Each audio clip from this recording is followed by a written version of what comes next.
satar ƙyauren kotu kalan sharri aka yi masa. Amma fa da ce aka yi ya ga motar 'yan sanda a hanya ya cire mata inji ya yi wub da shi, ko kuma a ce ya ga wata jan waya wadda za ta yi daraja ya ɗauka, da wannan kam da sai a ce nan fa ɗaya wai an ce da gwauro ya iyali. Amma a wannan batun satar ƙyauren da bai wuce 3,000 ba ya ce ba da shi ba gaɗa aka bari, gashi da bakinsa. Duk kayan kuɗi sai wani mataccen ƙyaure na 3,000 zan ɗauka, ga kaya nan sun fi na miliyan.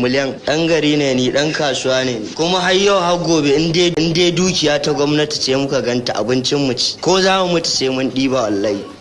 Kamar yaya? Mu ma 'yan ƙasa ne, mun yi bauta, ka sani zakka tana fitar da kanta. To wannan ɗin ka ɗauka ke? Ina ban ya yi kankanta, ko a sikeli ba zai kawo 1,500 ba. Kamar kwafa waya haka ta gwamnati ko transformer za a iya lalata ta, ko kuma wata mota 'yan sanda ta faka a hanya kwana 1-2 tana can ƙura, za mu iya zuwa mu sauke tayoyinta, mu sauke injin, mu je mu yi bididi ba da